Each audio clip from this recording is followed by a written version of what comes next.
Hello, industrial professional. Here is a quick update of an event that you need to put on your calendar. If you're in the medical industry, if you're in the device industry, the medical device industry, and you love Boston, this is for you. This is an event for you. This is September 30th through October 1st of this year, 2025, and it's the MEDevice, Boston's MEDevice event. I have all the contact information out on Industrial Talk. If you're in manufacturing, this is the event for you. It's put on by those wonderful people at Informa, and I've participated in a number of Informa events, and they do a great job. Remember, it's all about education, right there, Boston MEDevice. 2, collaboration, right there. Make it happen, Captain. And innovation. It's all at this particular event, Boston MEDevice, brought to you by those wonderful people at Informa. That's September 30th through October 1st. Be there or be square. Welcome to the Industrial Talk Podcast with Scott MacKenzie. Scott is a passionate industry professional dedicated to transferring cutting-edge, industry-focused innovations and trends while highlighting the men and women who keep the world moving. So put on your hard hat, grab your work boots, and let's go. All right, once again, thank you very much for joining Industrial Talk, and thank you for your continued support of this platform that celebrates you, industrial professionals around the world. You are changing lives, and you are changing the world each and every day through your activity and through your profession and through your commitment to excellence. That's why we celebrate you on Industrial Talk. We are also brought to you by Siemens Smart Infrastructure and Grid Software. Go out to Siemens.com, find out more. Good company, great people, standard stuff. They have their hands in everything.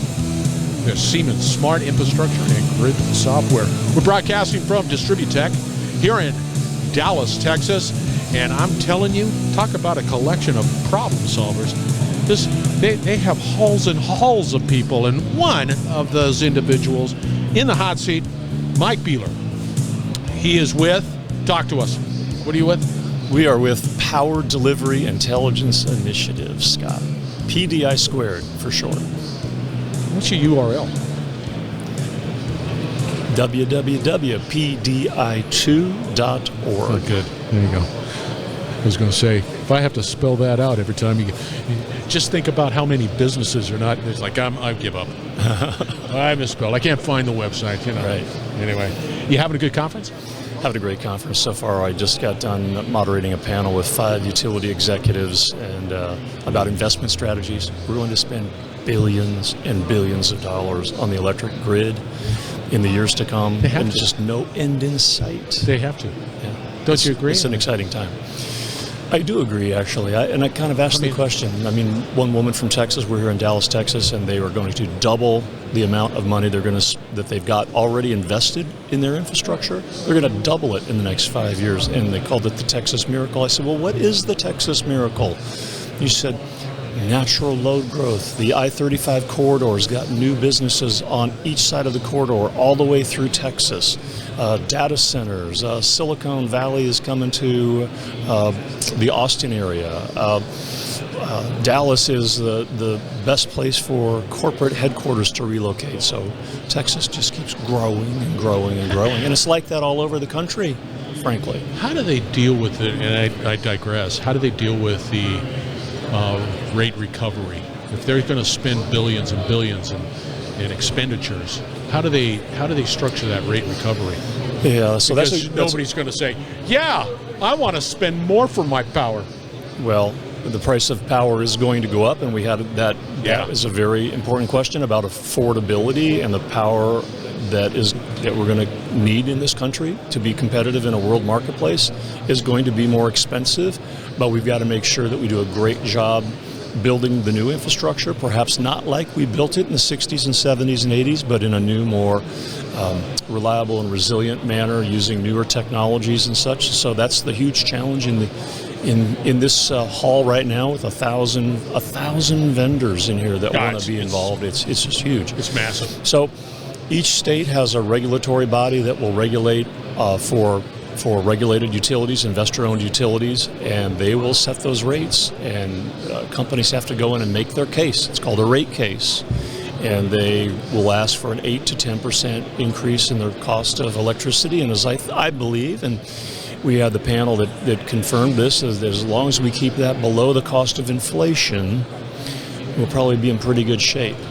But we have to be very cognizant if there's a lot of people out there, maybe 40, maybe sometimes 50% of the customers in a particular service territory may be at the poverty line. And so electricity is something that everybody needs, and so we have to be very mindful of that. I think it smacks of the necessity to make the grid, the utilities more efficient too.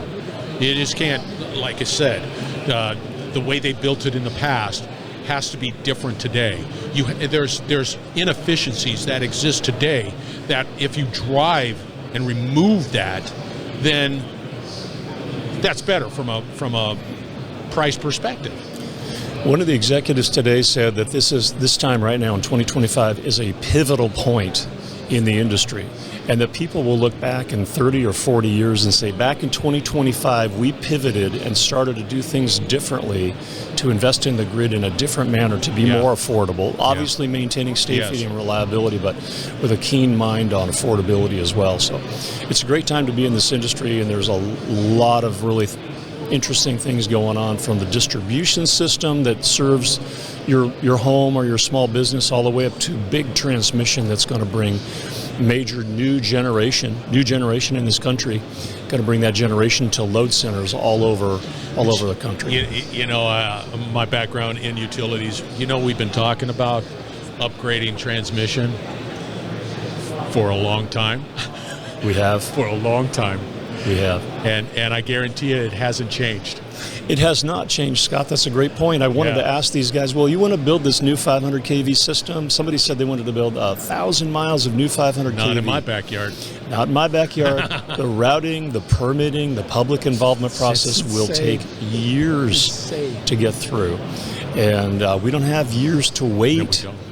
If we're going to remain competitive in a world marketplace. And we see all these new companies that are coming in. We see countries that are going to invest hundreds of billions, if not trillions of dollars in the United States market. They want to build new auto plants, new battery plants. They want to take this technology. I saw a brand new aluminum plant is going to be built in America. No way, really? For the first time in like 30 or 40 years. Yeah. Brand new aluminum plant. These things are huge users of electricity, and we're going to have to build the grid to support that. Yeah, again, it's time to market, right? It's that permitting process, that regulatory do we have a system that's nimble? Meaning, the individuals that are in the positions, are they nimble enough to be able to they know that it exists. And the other thing, from a consumer perspective, don't mess around with the quality of my power. I don't want flickering lights. I don't want brownouts. I don't want any of that. I just want to come home, flip the switch, plug my electric car in. I'm good to go. Don't mess around with me. Consumer expectations for the quality of electricity are always changing. Huge. Always in an upward expectation. Yes. Nobody's reducing their desire for quality electricity. That's one of the challenges in these wildfire areas that we have around the country, where the utilities talk about public safety power shutoffs, where they actually shut the power off when they think there are the right conditions for a wildfire. It is a very, very hard decision for these utilities to make. Unheard of when I was in the utilities. You would never do that. And lines are not falling down. They're not. No, the lines aren't falling down, but allegedly they are sparking or causing, it's an electromechanical system, and they spark and they start a fire. And in a couple of cases they did start some fires, but at some point in time we got to say, what are we going to do? Are we going to put everything underground? And I advocate for underground at the Power Delivery Intelligence Initiative, but everything cannot go underground. And so what's the solution? And even if we do come up with a reasonable solution, we can't convert an entire system in 5 or 10 years. I mean, it took us decades to build this grid, which is the great American machine that drives our economy. Yeah, it is. And it took us decades to build, and it's going to take us decades to improve it. You touched upon briefly underground. Is it possible to cover the cost of the underground capital because that was always the driver. Back when I was doing it, it was $1 million a mile. Right. We thought that was outrageous. Right. Now that's nothing. That would be like, yeah, let's do it.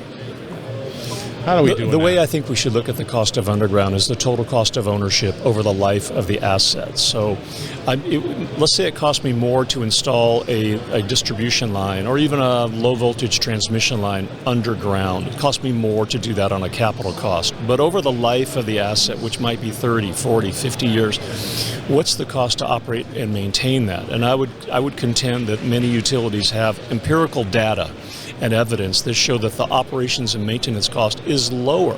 There's no lightning strikes, there's no ice storms, there's no hurricanes, there's no down poles, there's no car hit poles. There's no reasons for outages related to conductor or anything like that. You might have an underground cable failure, you might have a splice failure and things like that. Those are few or far between today with today's technology. And the point was made today at the panel, we need to take a close look, and cities like Houston or New Orleans really need to take a close look at what is the cost of lost gross domestic product for Houston when they have an outage of a transmission system that lasts for days, if not weeks at a time. Yeah, you just don't put those back up. You just don't put them right back up. Yeah. But in the meantime, what is half the city's out of service? And there's a cost of that, right? And we don't quantify that cost. I don't believe we quantify that cost very well as an industry. But we're improving. That's one of the reasons that Power Delivery Intelligence Initiative exists. Yeah, what's interesting, you bring up a very interesting point, because I'm from the Louisiana area, right outside of New Orleans, and we get hit with storms, right? And then power goes out, and there's vegetation everywhere. And of course, the consumer is screaming bloody murder because it's hot. And I want to get that power back up and running, and I want to start feeling comfortable. And so I was telling my wife, I was saying, I guarantee you they're shoehorning that stuff up as quickly as they possibly can, and they never go back. They might say, okay, we're going to go back later. But, life goes on, baby. Those temporary fixes, they can be in the air for years. Years later, until the next hurricane comes along and knocks it down. That's exactly correct. And then they're in a catch-22. The governor's calling the CEO and saying, when are you going to get this city back in service? It's an ugly position to be in. It really is. I don't... I agree. I agree with you 100%. What's interesting from an underground perspective, we were doing work, and this is distribution, not transmission. So distribution underground. In Long Beach, California, they had old vaults with splices that were soldered, and they had, these old-time, crotchety linemen, splicers, not just any linemen, splicers that were skilled at those soldering and bringing down that lead, and it's like, wow, really, you do that? Climbing into that vault? No way, I wouldn't do it. But they still had them, and they didn't fail.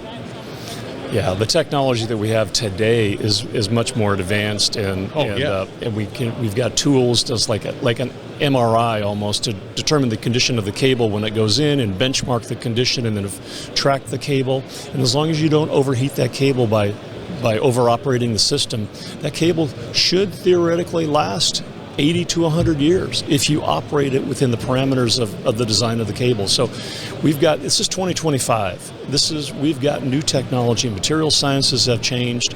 It is not your grandfather's distribution system anymore, Scott. When you briefly mentioned you had an underground, 500 kV underground, solution of some sort. Well, when Southern Cal Edison, your old utility, wanted to build a big 500 kV line, it was the Tehachapi project. It was 200 miles of 500 kV. They got to this 1 4-mile section in Chino Hills. Yeah, I know it. Chino Hills, California. Yeah. And the public said, not in my backyard. You already said, not in my backyard. So Edison had already built scores and scores of miles of this 500 kV lattice towers and good-looking tubular poles and stuff like that. I'm an old transmission line. I can build you a great-looking overhead line, but I can build it underground as well. And so it came down to you're either going to put this 500 kV underground or you're not going to build it. And so Edison went to Dominion, and Dominion had just looked at doing some 500 kV underground work, and they looked at some cable manufacturers. I believe it was from Korea, South Korea, and we were on the team, my company at the time, when I was working for a consulting company, and we built 4 miles of 500 kV. It was $100 million a mile. But if they hadn't built it, it would have left a 4-mile link out of the chain of a much-needed transmission system to serve, basically to bring renewable wind to load centers in downtown Los Angeles. Did you put any splices in that? Yeah, there were splices and there were terminations on you got the either end. You had the substation, basically the substation-like ends of the line where you brought it from underground up to overhead again. Yeah, that's the potheads. Yeah, put a lot of those. Fascinating project. How did you splice it? Being an old splicer, how were they spliced? Yeah, I don't know the details of how they spliced it, but splicing is a very, very critical process. It's got to be by the book. It's got to be by the specifications. And if you fall outside the specifications, then all of a sudden, the company that makes the splice says, well, then if that splice fails, you didn't put it in correctly. It didn't meet the specs. It's exactly correct. So it's not my responsibility on the warranty of the splice or the termination. Ugh. Yeah, that's business. Yeah, it is, man. But it is. Whenever we did splices, it was do it right. Don't mess around. Make sure. Do it again. Don't do that. Right. So we would have that conversation all the time. Where do you see it going?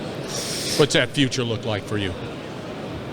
So back to that point where today at this panel, one of the panelists said that in 30 or 40 years we're going to look back and we're going to say this is the time that we made the pivot. So we see a lot of really talented young men and women coming into the industry where they're coming out of some of the top engineering schools in the country. They're coming in with advanced degrees. They're coming in with degrees beyond civil and electrical engineering. Some of them are nuclear engineers. Some of them are material scientists.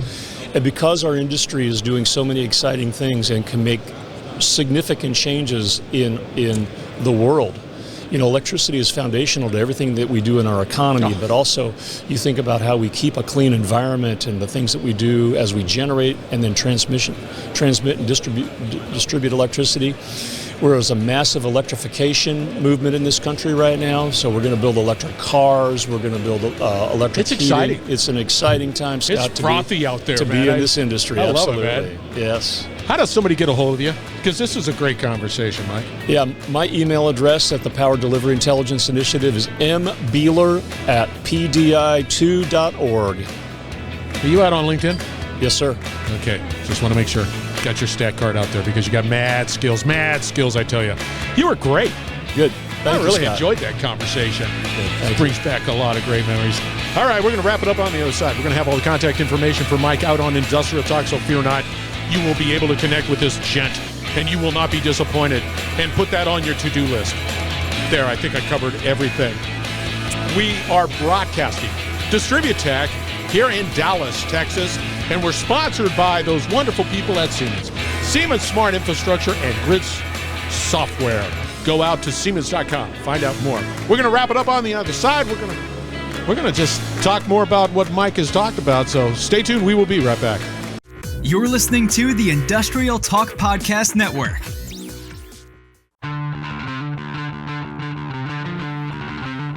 That's Mike. DistribuTech was the event.